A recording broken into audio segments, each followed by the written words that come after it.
So, and if not, Z transpose YZ is the eigenvalue, and this is less than 0. So hyperplane defined by ZZ transpose is separating hyperplane.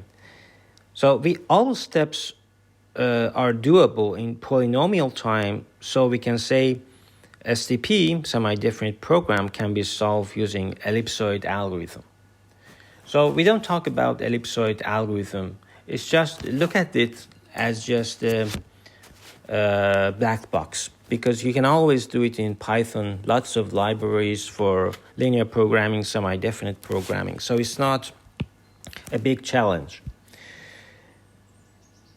And so we want to maximize, I'm just reviewing, we want to maximize this for max cut, and it's like saying that we want to minimize the dot product between XU and XV such that XU is 1. I mean, it's a unit vector. And the problem of rounding is that because after that you should always do rounding. So the big problem and challenge in any linear programming, semi-definite programming, all of them should be, finally you have a rounding problem. And the rounding problem can be solved by this beautiful approach, which is pick a random hyperplane. So we have your space, and you pick your random hyperplane, and it has a normal vector, and you have U here, you have V here, and then they are separated. So you have done your cut, max cut, using this random hyperplane. And W is spherically symmetric. So rounding procedure is that you pick V inside your S is S and S bar defines your cut, and we pick that if and if the inner product between XV and W is greater than 0. So XV is found by STP solver. And so it's very easy, but the analysis is important. So we just need to prove that it is a good certificate, and so the proof is that what is the probability of U and V is cut? If we calculate this measure, then we are all done. So first of all, I should remind you that all pairs of vectors corresponding to edges, I mean, STP solutions ensures that X dot XV is less than 0 always, because for any edge U and V, we can always say that this is less than 0. So STP solution ensures this. And so let's get back to our problem. You have a vector XU, we have a vector XV. Let me just write the orthogonal lines to these two vectors.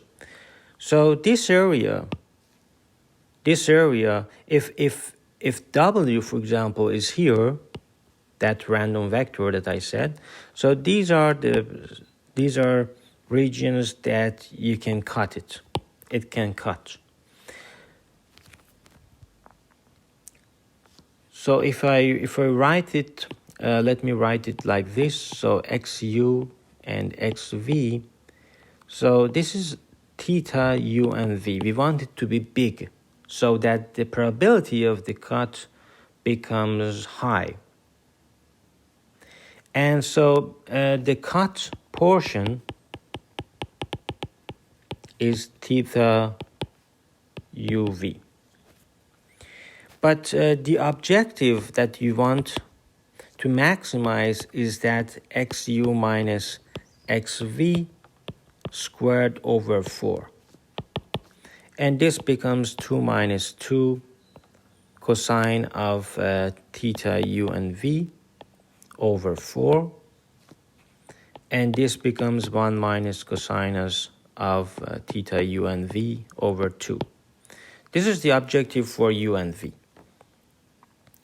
But the probability that u and v is cut, it is proportional. It is the proportional to theta u v over pi. And you see, because if you increase theta to pi, then the probability that it is cut becomes higher. So it is proportional to that. Also, it is proportional to this. J star is your optimal value that you can never find it.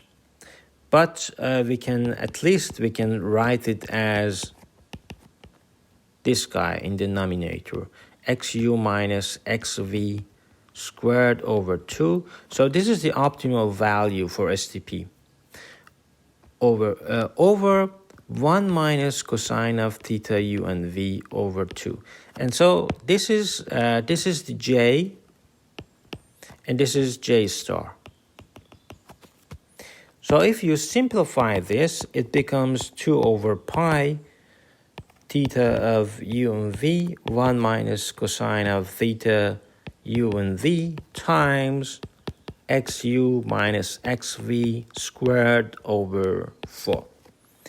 And if it is just greater than the minimal of this guy. So minimum of this, minimum of 2 over pi theta 1 minus cosine of theta. And this one is just the same, xu minus xv squared. This is STP optimal. So we define this as alpha of GW, and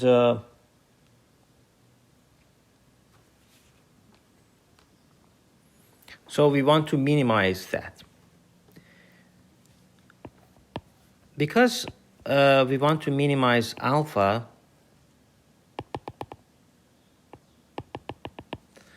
if you just minimize that, you notice that it becomes the optimum point at 0.8785.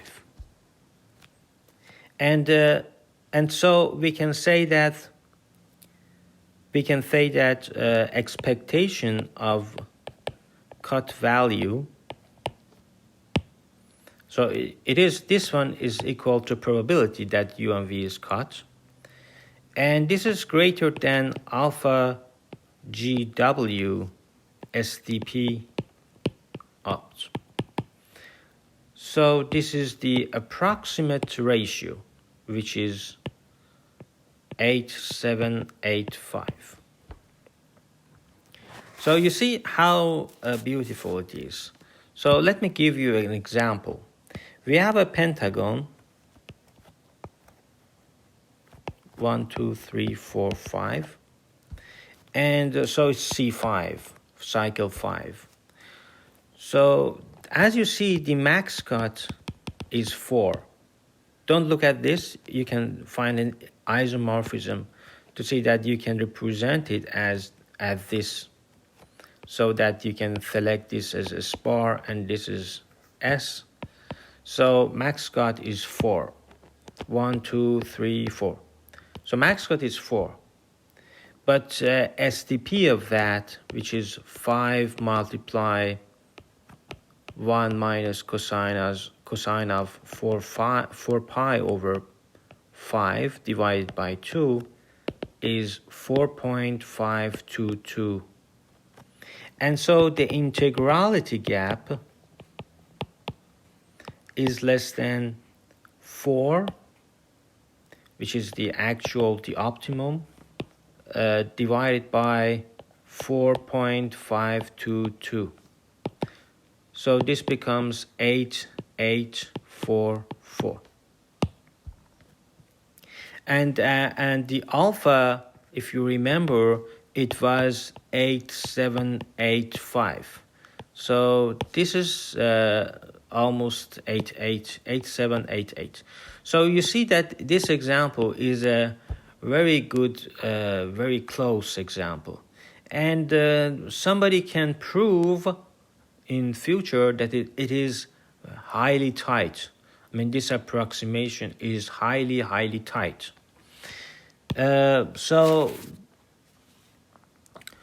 Okay, this is the end of max cut. And let's talk about min cut. I mean, let's talk about something that we can use for vertex sparsifier. I mean, there are two meanings to embedding of a graph, which is my favorite. The first one is that you reduce the dimension of your vertices. This is the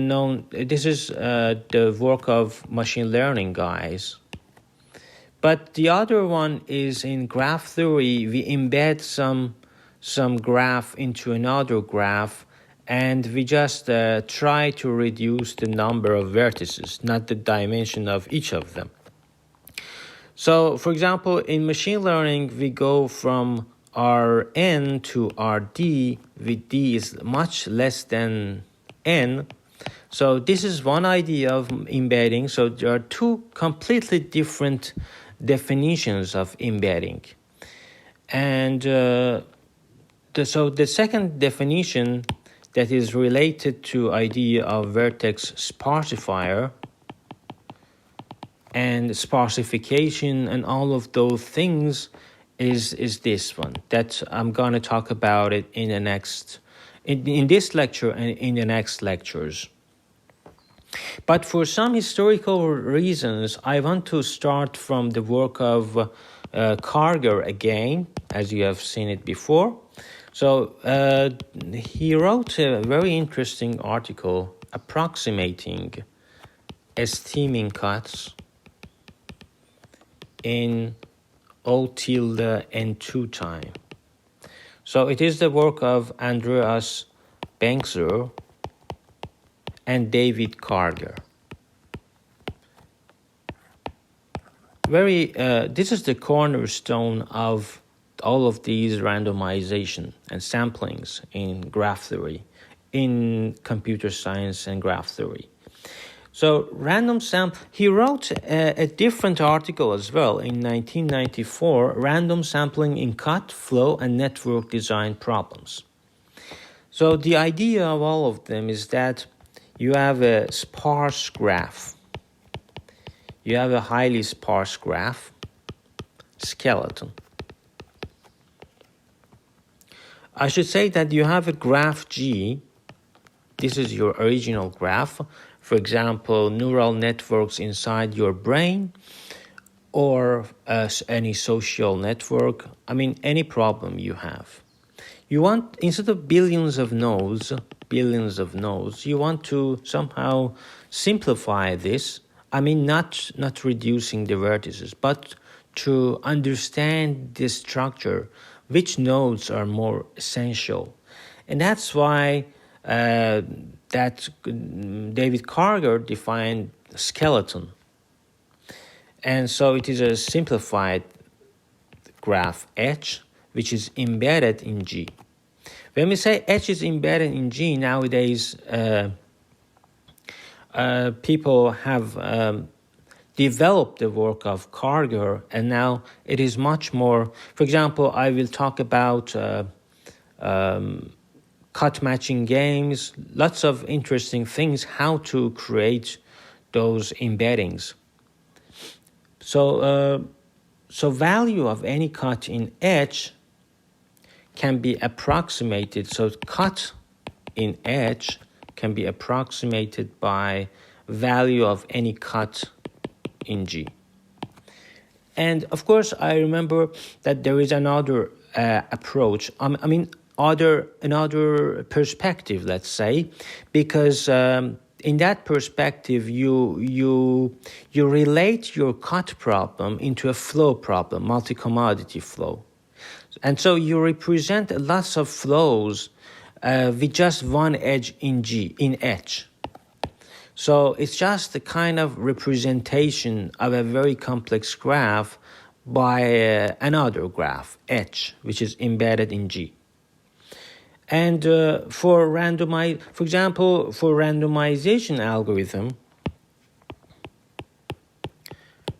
randomized algorithm, there are two approaches. Either it is Las Vegas. You are using Las Vegas and you don't know it is called Las Vegas, or you are using some Monte Carlo approach and you may not notice that. But Las Vegas approach, it has no guarantee in runtime, but is always correct. Probably fast, but deterministically accurate. And the Monte Carlo approach is that time is fixed, but gambles with correctness. And we use the randomized algorithms for approximating and exactly finding cuts and flows in a graph. So the connectivity of a graph is related to value of mean cut. If the value of mean cut is too high, it means that it has a nice and great connectivity. And this is the motivation for people that came after Karger. And the approximate construction algorithm, 1993 by Karger, I want to point out that you just repeat until two vertices remain or average degree is less than alpha C. And alpha is the minimum cut, mean cut, and C is the global mean cut value. And we choose an edge uniformly at random. Just pick an edge at random and contract its endpoints. For example, contract it. It becomes like this. And contraction is one of the biggest cornerstones of the work of Karger. And you see, even nowadays, we want to prove that our algorithm is, how can it be related to these contractions that are convenient in practice, but it is less understood. For example, what happens to the Laplacian if you contract something? So all of them are just theoretical problems that is less understood. And a skeleton is constructed on vertices of G by including a small random sample from the graph edges. And skeleton accurately approximates all cut values in the original graph. And therefore, we use random subgraphs instead of original graph because to solve the cut and flow problems, because it is easier. And so the approximation is like that. For example, you have a very complex function. You try to approximate it like this, locally. For example, locally, this is like this. Locally, this is like this. Locally. So you try to approximate. So in the skeleton, all cuts are near their expected values. And a balanced cut in the sparse graph is a balanced cut in the original graph. So All I want to say is that H is